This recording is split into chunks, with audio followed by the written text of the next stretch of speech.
Losing defensive line coach Jamar Cain isn't just an on the field hit to the LSU football team, it's taking a hit off the field as well. You are Locked On LSU, your daily podcast on the LSU Tigers. Part of the Locked On Podcast Network. Your team every day.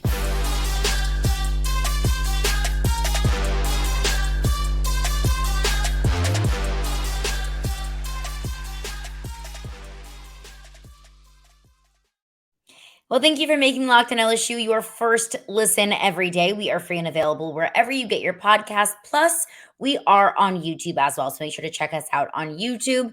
My name is Caroline Fenton, and I am your host, as I am every day. You can find me on Twitter at Caroline Fenton1. You can follow along the podcast at Locked On LSU. Always appreciate you for being here. Always appreciate you for interacting, liking, commenting, subscribing, all of that good stuff. And as always, I appreciate you for making Locked On LSU your first listen every single day. So the big news coming out, defensive line coach Jamar Cain will be leaving LSU to pursue an opportunity in the NFL. He was just hired as a pass rush specialist with the Denver Broncos. Let me just say, wish Jamar Cain nothing but the best. Denver got better because of Jamar Cain, and I know that he'll continue to do even better things in the NFL. So Jamar Cain came to LSU in 2022. He joined Brian Kelly's staff. He initially followed Lincoln Riley from Oklahoma to USC. Jamar Cain spent a stint in Norman, Oklahoma with Lincoln Riley at the University of Oklahoma in a similar role as a defensive coach. Was going to follow him to USC. Then, of course, obviously joined Brian Kelly's staff at LSU. He was an outside linebacker and defensive ends coach at Oklahoma for 2 years prior to joining LSU. And it's going to be a hit to LSU losing Jamar Cain. And it's in several different reasons. Number one, obviously you're losing a continuity on your coaching staff. You're losing a really solid member on your coaching staff. You're losing a part of your coaching staff that helped elevate your defense year over year. If you just look, LSU in 2021, in terms of total defense, ranked 70th in college football. In 2022, that leaped to 34th. 34th ranked in college football in terms of total defense isn't necessarily flashy or really, what you would expect this LSU defense to be in terms of the rest of the college football. You expect LSU to be up in top 10, top 15, but still, Rome wasn't built in a day. And the jump from 70 to 34 in college football it means something. And no, Jamar Cain wasn't the only factor that led LSU's defense to being much better, much more efficient from 2021 to 2022. You have to give credit to Robert Steeples. You have to give credit, obviously, to the defensive coordinator, Matt House. But I would be remiss to not mention Jamar Cain at least being a part of that and being a part of that coaching unit. And Jacobian Guillory, of course, a senior member, a veteran member of this defensive line, was asked about the difference from 2021 to 2022, what the difference was. This was Jacobian Guillory over the weekend. Coming from one defense and now to a different scheme in their house, you talked about how comfortable you are. I guess to you, what made that defense strive so much better, and what made y'all during the season last year take that massive leap from 2021 to 2022? I guess at first, last spring, around this time last year, we weren't completely bought in. But as the summer went on, we started buying in. The fall came on, we bought in. The season got here, we did stuff Coach House way. We bought all the way in. So that's what I think the biggest jump from 21 to 22 is, just buying all the way in and, I'm just being like every day. Coach House says, do your 111. We got 11 guys on the field. Every guy has to do their one job. And you know what I'm saying? That's really how defense works. Everybody do their one little job, we good. And while the underlying framework of the defense remains in Matt House, while the king of the defense in Matt House, that remains, your defensive coordinator, the foundation of the defense, that's going to stay there. And that's something that Jacobian Guillory mentioned is Matt House, buying into Matt House. But I think that the sentiment can kind of trickle down to positional coaches as well. Jacobian Guillory is a player that absolutely adored Jamar Cain. He said that he cried when he heard the news that Jamar Cain was going to be leaving LSU.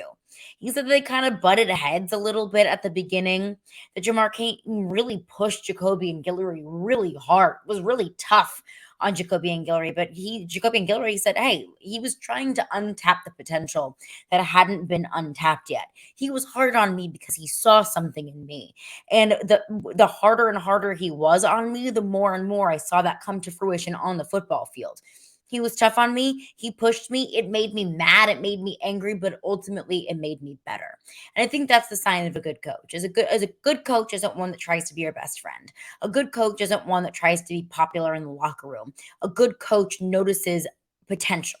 A good coach notices talent and pushes that player, even when it might not be easy, even when it might not be the popular decision, pushes that player to get to that next step and to unlock that next level that they have. And so I think that's a testament to Jamar Cain. And back to what Jacoby and Guillory said about the buy-in, I think that's a natural thing that happens whenever you have a coaching staff turnover. And of course, the coaching staff turnover that this team experienced from 2021 to 2022 is going to be so much more massive and have such a more massive impact than just, your defensive line coach leaving and filling that spot. But I think the same sentiment remains of whenever there's change, whenever there's coaching turnover at any form or fashion, there's going to be a little bit of a learning curve. There's going to be a little bit of a getting acclimated period for both the coaches. The coach needs to get acclimated to this new job. What's the team at? What kind of talent do I have to work with?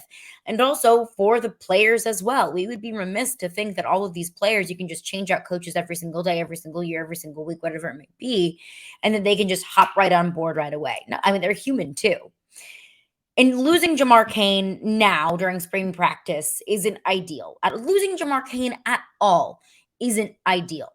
But losing Jamar Cain in March during spring practice isn't the end of the world. If this would have happened in June or July, things would have been a lot more pressing.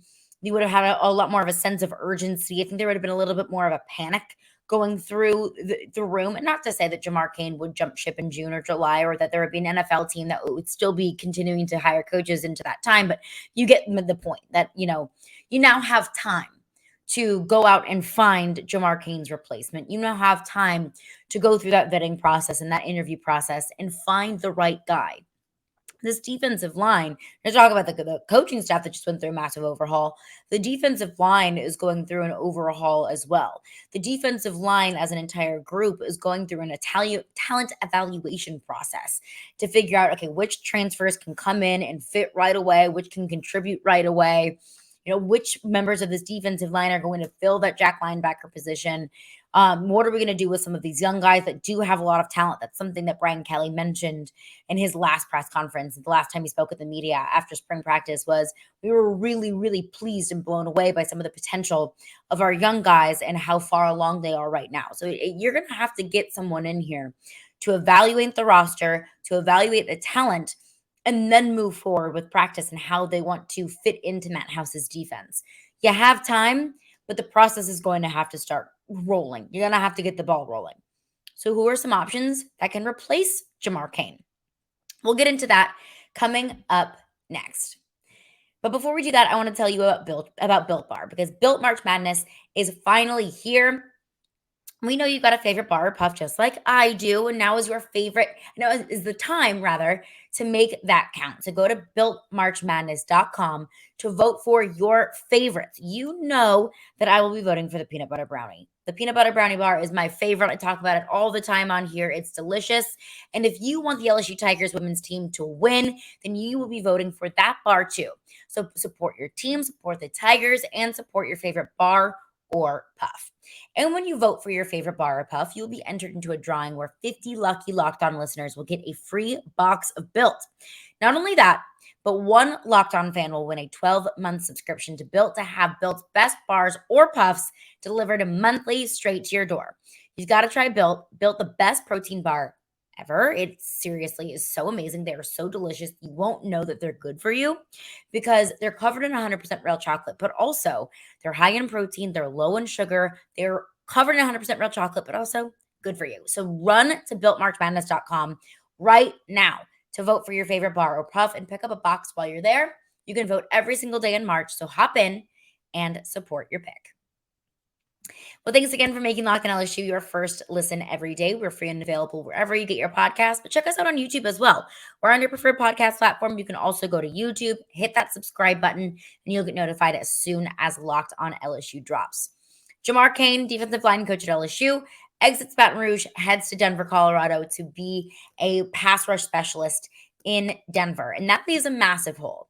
It leaves a hole for two reasons. Because obviously, you're going to take a hit on the field. Obviously, that defensive line room is going to undergo some adjustment, which is never easy, especially considering how many leaps and bounds forward this defense has taken in this past year.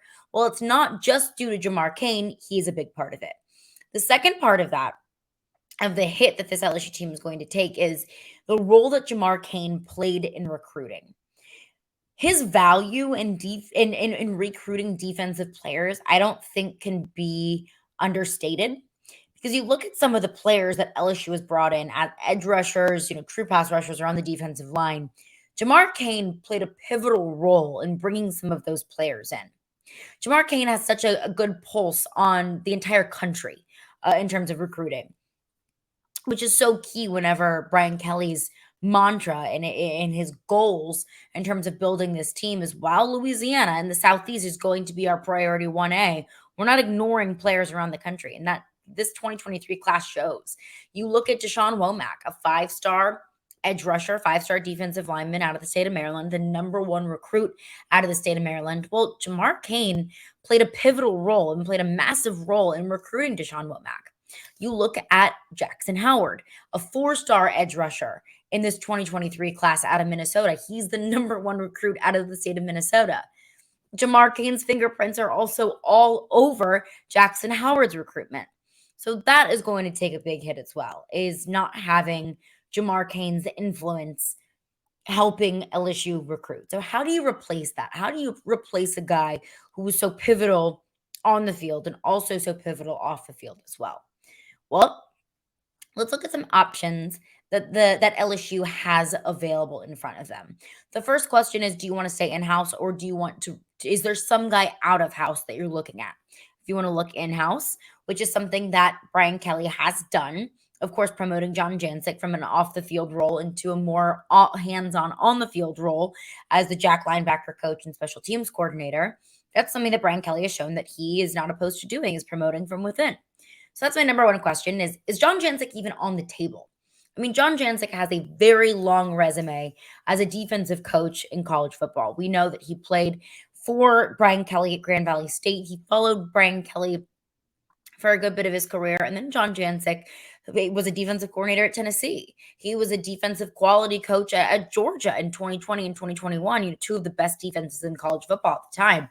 So, I mean, John Jancic has spent the last 20, 30 years as a defensive coach in college football.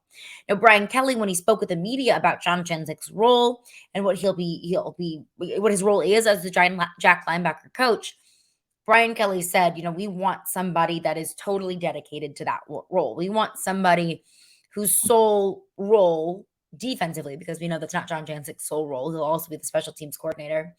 He wanted somebody that was hyper-focused on that one position. So that leads me to believe that John Jancic likely is not a candidate for the defensive line, that they're going to leave him in that Jack linebacker role, let him hyper-specialize on that one role, at least defensively, and find another defensive line coach. But if you want to stay in-house, John Jancic is somebody that I think could be on the table, but I wouldn't put my money on it. But a name that I would continue to follow to see if that role will be expanded even more.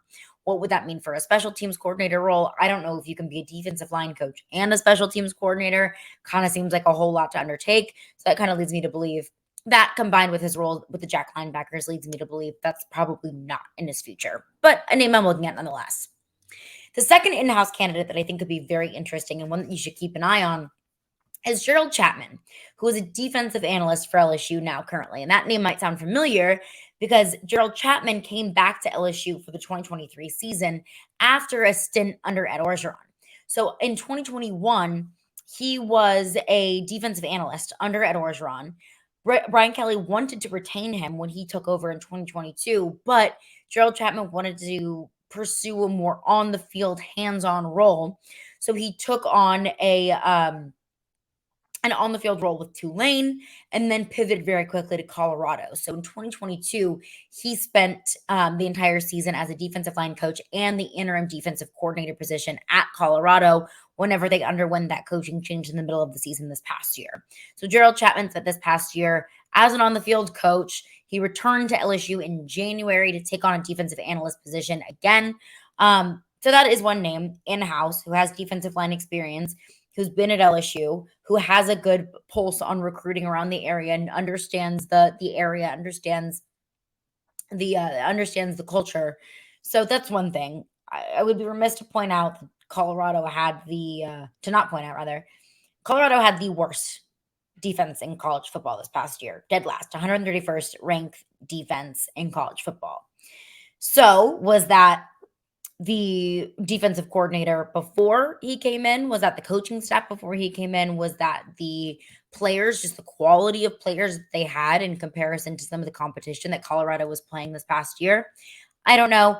I'm not an expert on Colorado football. I'll never claim to be. I honestly don't even know if I watched a single Colorado football game this past season, but that is something to look at. Is while Gerald Chapman is a defensive analyst that Brian Kelly obviously values since he wanted to retain him, he wasn't a defensive analyst that Brian Kelly valued enough to award an on-the-field role. He came back to LSU in an off-the-field role. Is that 1 year at Colorado as the defensive line coach enough to make him qualified at LSU? That's a question that I ask, but I still think that he would be a very interesting candidate to keep in mind, at least in terms of in-house candidates.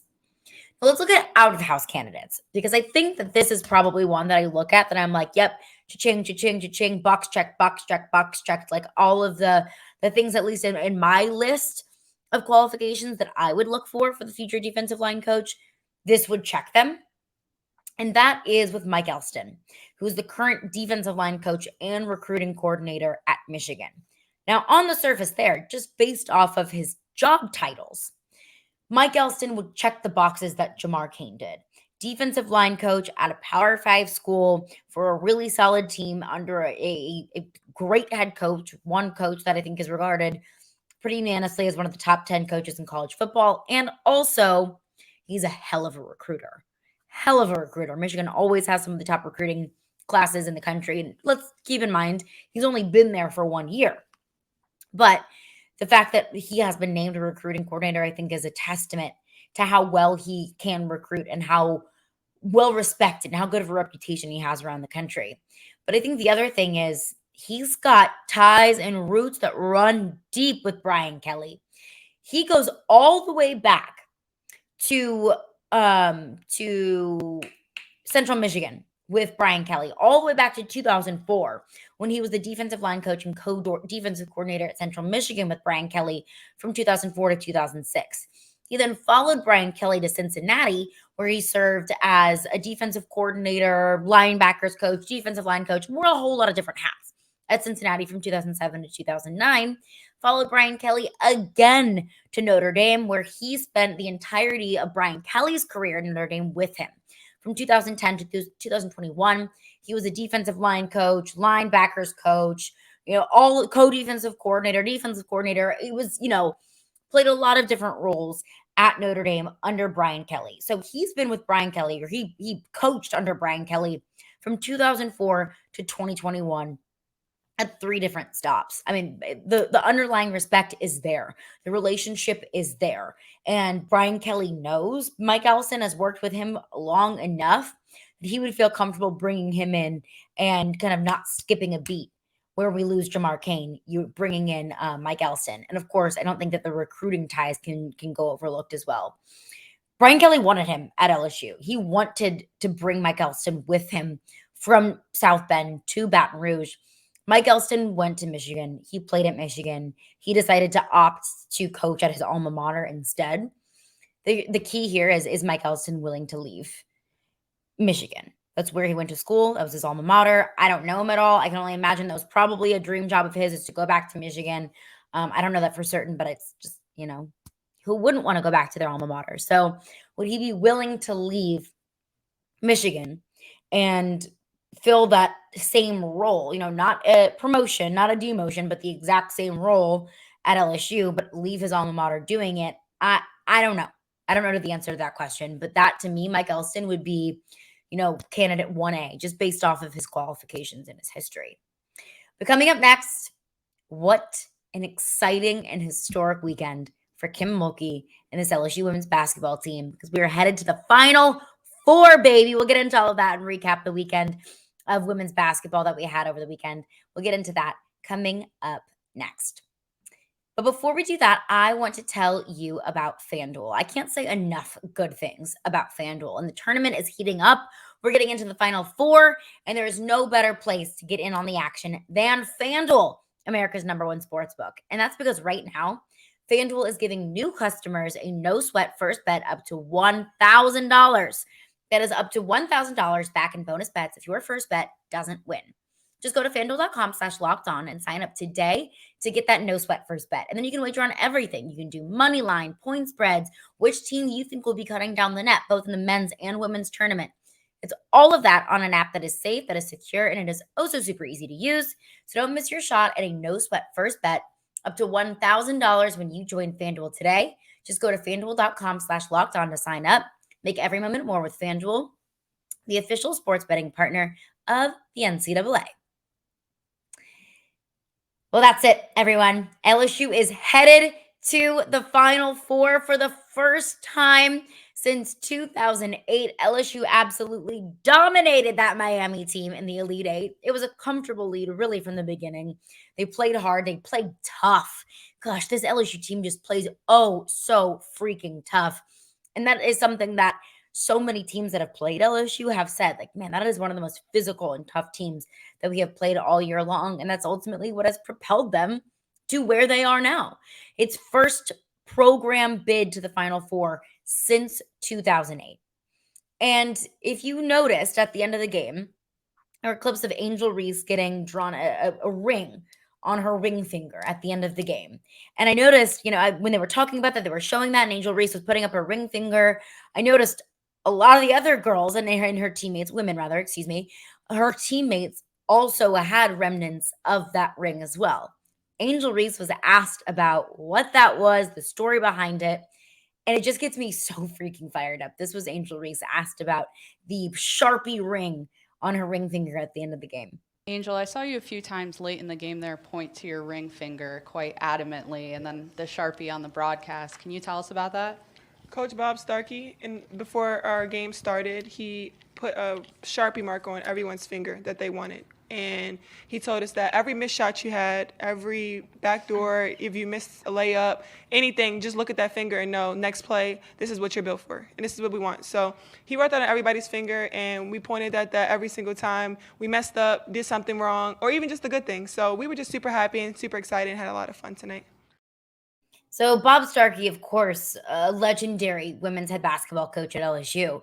He coached the last Final Four team in 2007, and he coached Sylvia Fowles, Simone Augustus. I mean, some of the greats. When you think of some of the best female athletes, when you think of some of the best athletes in LSU history, Bob Starkey coached the women's basketball players. So, I mean, to have his presence in the locker room and for Kim Mulkey to be paying homage to some of the greatest women's teams of all time at this school, I think is so cool.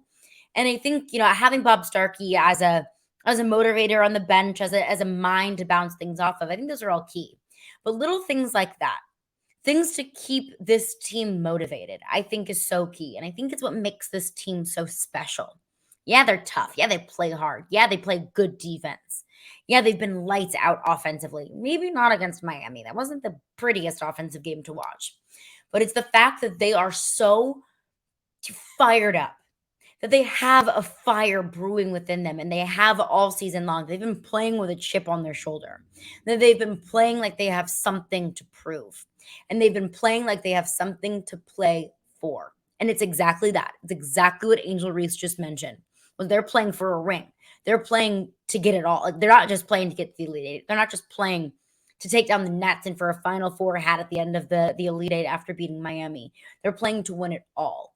And that kind of spunk, that kind of pizzazz, that kind of fire, that's the personality of this LSU women's basketball team. That's Kim Mulkey's personality. That's Floyd Johnson's personality. That's Angel Reese's personality. And you can tell it's trickled down to the rest of the team.